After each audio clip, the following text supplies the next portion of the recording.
अध्याय 4 ज्ञान कर्म संन्यास योग। ज्ञान का योग और कर्म का अनुशासन।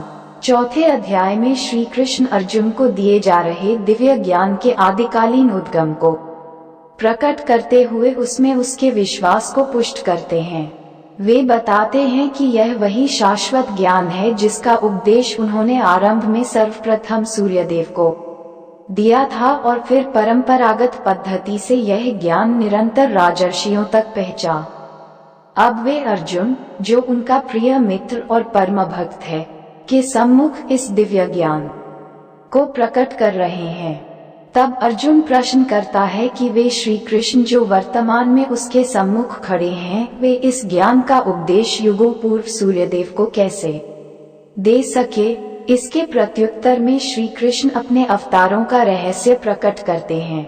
वे बताते हैं कि भगवान अजन्मा और सनातन हैं, फिर भी वे अपनी योगमाया शक्ति द्वारा धर्म की स्थापना के लिए पृथ्वी पर प्रकट होते हैं, लेकिन उनके जन्म और कर्म दिव्य होते हैं और वे भौतिक विकारों से दूषित नहीं हो सकते। जो इस रहस्य को जानते हैं वे अगाध श्रद्धा के साथ उनकी भक्ति में तल्लीन रहते हैं और उन्हें प्राप्त कर फिर इस संसार में पुनः जन्म नहीं लेते। इसके पश्चात इस अध्याय में कर्म की प्रकृति का व्याख्यान किया गया है और कर्म, अकर्मण्यता तथा वर्जित कर्म से संबंधित 3 सिद्धांतों पर चर्चा की गई है। इनसे विदित होता है कि कर्मयोगी अनेक प्रकार के सांसारिक दायित्वों का निर्वहन करते हुए अकर्मा की अवस्था प्राप्त कर लेते हैं और इसलिए वे कार्मिक प्रतिक्रियाओं में नहीं फंसते। इसी ज्ञान के साथ प्राचीन काल में ऋषि मुनि सफलता और असफलता, सुख दुख से प्रभावित हुए बिना केवल भगवान के सुख के लिए यज्ञ के रूप में कर्म करते थे। यज्ञ कई प्रकार के होते हैं और इनमें से कई यज्ञों का उल्लेख यहाँ किया गया है। जब यज्ञ पूर्ण समर्पण की भावना से संपन्न किए जाते हैं, तब इनके अवशेष अमृत के समान बन जाते हैं। ऐसे अमृत का पान करने से साधक के भीतर की अशुद्धता समाप्त हो जाती है। इसलिए यज्ञों का अनुष्ठान पूर्ण निष्ठा और ज्ञान के साथ करना चाहिए। ज्ञान रूपी नौक की सहायता से महापापी भी संसार रूपी कष्टों के सागर को सरलता से पार कर लेता है। ऐसा दिव्य ज्ञान वास्तविक आध्यात्मिक गुरु से प्राप्त करना चाहिए जो परम सत्य को जान चुका हो। श्री कृष्ण गुरु के रूप में अर्जुन से कहते हैं कि ज्ञान की खड्ग से अपने हृदय में उत्पन्न हुए संदेहों को काट दो, उठो और युद्ध लड़ने के अपने कर्तव्य का पालन करो। परम भगवान श्री कृष्ण ने कहा, मैंने इस शाश्वत ज्ञान योग का उपदेश सूर्यदेव विवस्वान को दिया और विवस्वान ने मनु और फिर इसके बाद मनु ने इसका उपदेश इक्ष्वाकु को दिया। हे शत्रुओं के दमन करता, इस प्रकार राजर्षियों ने सतत गुरु परंपरा पद्धति द्वारा ज्ञान योग की विद्या प्राप्त की, किंतु अनंत युगों के साथ यह विज्ञान संसार से लुप्त हो गया प्रतीत होता है। उसी प्राचीन गूढ़ योग ज्ञान को आज मैं तुम्हारे सम्मुख प्रकट कर रहा हूँ, क्योंकि तुम मेरे मित्र एवं मेरे भक्त हो, इसलिए तुम इस दिव्य ज्ञान को समझ सकते हो। अर्जुन ने कहा, आपका जन्म विवस्वान के बहुत बाद हुआ, तब मैं फिर यह कैसे मान लूं कि प्रारंभ में आपने उन्हें इस ज्ञान का उपदेश दिया था। तुम्हारे और मेरे अनंत जन्म हो चुके हैं, किंतु हे परतप, तुम उन्हें भूल चुके हो, जबकि मुझे उन सब का स्मरण है। यद्यपि मैं अजन्मा और समस्त जीवों का स्वामी और अविनाशी प्रकृति का हूँ, तथापि मैं इस संसार में अपनी दिव्य शक्ति योगमाया द्वारा प्रकट होता हूँ। जब जब धरती पर धर्म का पतन और अधर्म में वृद्धि होती है, तब उस समय मैं पृथ्वी पर अवतार लेता हूँ। भक्तों का उद्धार और दुष्टों का विनाश करने और धर्म की मर्यादा पुनः स्थापित करने के लिए मैं प्रत्येक युग में प्रकट होता हूँ। हे अर्जुन, जो मेरे जन्म एवं कर्मों की दिव्य प्रकृति को जानते हैं, वे शरीर छोड़ने पर संसार में पुनः जन्म नहीं लेते, अपितु मेरे नित्य धाम को प्राप्त करते हैं। आसक्ति, भय और क्रोध से मुक्त होकर पूर्ण रूप से मुझ में तल्लीन होकर मेरी शरण ग्रहण कर भूतकाल में अनेक लोग मेरे ज्ञान से पवित्र हो चुके हैं और इस प्रकार से उन्होंने मेरा दिव्य प्रेम प्राप्त किया है। जिस भाव से लोग मेरी शरण ग्रहण करते हैं उसी भाव के अनुरूप मैं उन्हें फल देता हूँ। हे पृथा पुत्र, सभी लोग जाने या अनजाने में मेरे मार्ग का ही अनुसरण करते हैं।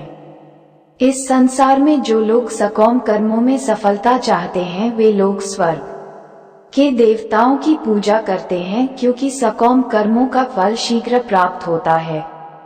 मनुष्यों के गुणों और कर्मों के अनुसार मेरे द्वारा 4 वर्णों की रचना की गई है। यद्यपि मैं इस व्यवस्था का सृष्टा हूँ, किंतु तुम मुझे अकर्ता और अविनाशी मानो। न तो कर्म मुझे दूषित करते हैं और न ही मैं कर्म के फल की कामना करता हूँ। जो मेरे इस स्वरूप को जानता है वह कभी कर्मफलों के बंधन में नहीं पड़ता। इस सत्य को जानकर प्राचीन काल में मुक्ति की अभिलाषा करने वाली आत्माओं ने भी कर्म किए, इसलिए तुम्हें भी उन मनीषियों के पदचिन्हों का अनुसरण करते हुए अपने कर्तव्य का पालन करना चाहिए। कर्म क्या है और अकर्म क्या है, इसका निर्धारण करने में बुद्धिमान लोग भी विचलित हो जाते हैं। अब मैं तुम्हें कर्म के रहस्य से अवगत कराऊंगा, जिसे जानकर तुम सारे लौकिक बंधनों से मुक्त हो सकोगे। तुम्हें सभी 3 कर्मों अनुमोदित कर्म, विकर्म और अकर्म की प्रकृति को समझना चाहिए। इनके सत्य को समझना गहन और कठिन है। वे मनुष्य जो अकर्म में कर्म और कर्म में अकर्म को देखते हैं, वे सभी मनुष्यों में बुद्धिमान होते हैं। सभी प्रकार के कर्मों में प्रवृत्त रहकर भी वे योगी कहलाते हैं और अपने सभी कर्मों में पारंगत होते हैं। जिन मनुष्यों के समस्त कर्म सांसारिक सुखों की कामना से रहित हैं तथा जिन्होंने अपने कर्म फलों को दिव्य ज्ञान की अग्नि में भस्म कर दिया है, उन्हें आत्मज्ञानी संत बुद्धिमान कहते हैं। अपने कर्मों के फलों की आसक्ति को त्याग कर ऐसे ज्ञानी जन सदा संतुष्ट रहते हैं और बाह्य आश्रयों पर निर्भर नहीं होते। कर्मों में संलग्न रहने पर भी वे वास्तव में कोई कर्म नहीं करते। ऐसे ज्ञानी जन फल की आकांक्षाओं और स्वामित्व की भावना से मुक्त होकर अपने मन और बुद्धि को संयमित रखते हैं और शरीर से कर्म करते हुए भी कोई पाप अर्जित नहीं करते। वे जो अपने आप स्वतः प्राप्त हो जाए उसमें संतुष्ट रहते हैं, ईर्ष्या और द्वैत भाव से मुक्त रहते हैं। वे सफलता और असफलता दोनों में संतुलित रहते हैं। वे सभी प्रकार के कार्य करते हुए कर्म के बंधन में नहीं पड़ते। वे सांसारिक मोह से मुक्त हो जाते हैं और उनकी बुद्धि दिव्य ज्ञान में स्थित हो जाती है, क्योंकि वे अपने सभी कर्म यज्ञ के रूप में भगवान के लिए संपन्न करते हैं और इसलिए वे कार्मिक प्रतिक्रियाओं से मुक्त रहते हैं।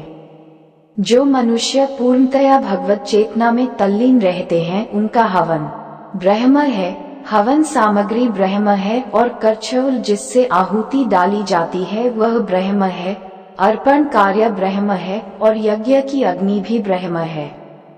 ऐसे मनुष्य जो प्रत्येक वस्तु को भगवान के रूप में देखते हैं वे सहजता से उसे पा लेते हैं।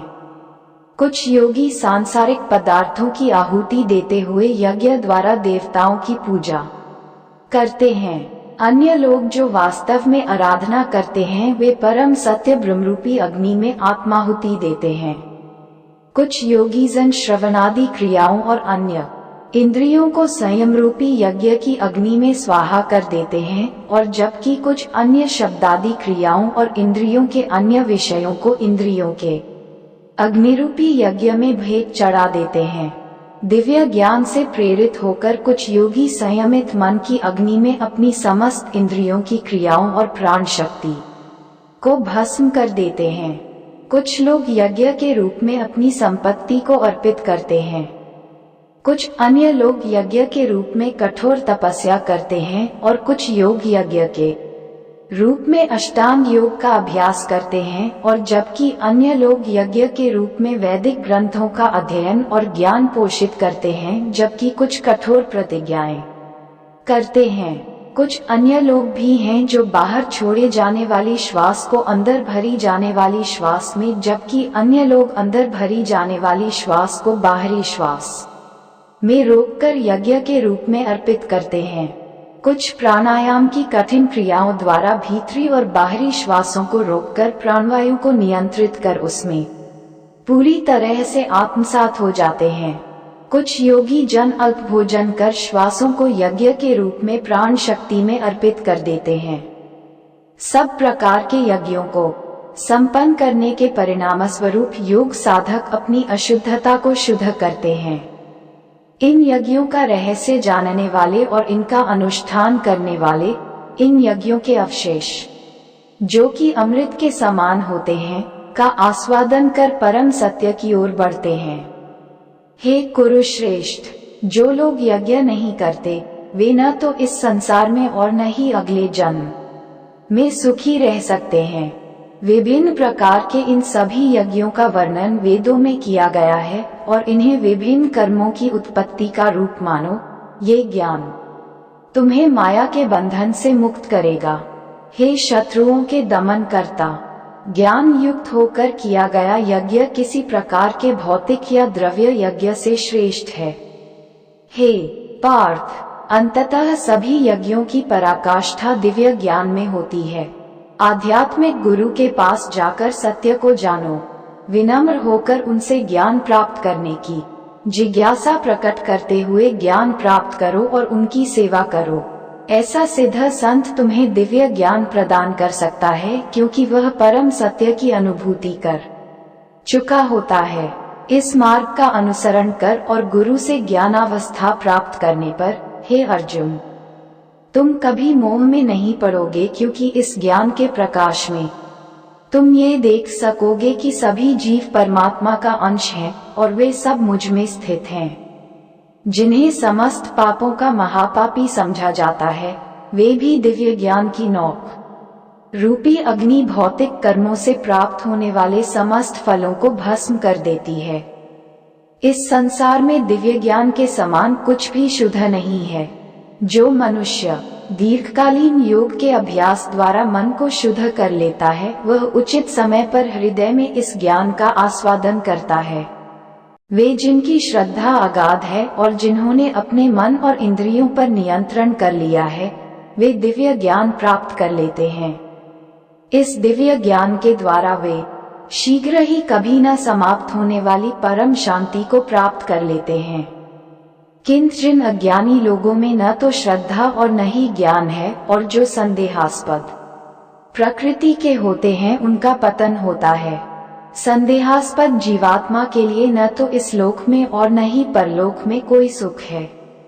हे अर्जुन, कर्म उन लोगों को बंधन में नहीं डाल सकते जिन्होंने योग की अग्नि में कर्मों को विनष्ट कर दिया है, और ज्ञान द्वारा जिनके समस्त संशय दूर हो चुके हैं, वे वास्तव में आत्मज्ञान में स्थित हो जाते हैं। अतः तुम्हारे हृदय में अज्ञानतावश जो संदेह उत्पन्न हुए हैं, उन्हें ज्ञान रूपी शस्त्र से काट दो। हे भरतवंशी अर्जुन, स्वयं को योग में निष्ठ करो, उठो, खड़े हो जाओ और युद्ध करो। अध्याय 4 ज्ञान कर्म संन्यास योग समाप्त हुआ। दोस्तों, ये वीडियो अच्छी लगी तो लाइक और सब्सक्राइब जरूर कर दीजिए, एवं हिंदू है तो कमेंट में जय सनातन धर्म लिख दीजिए।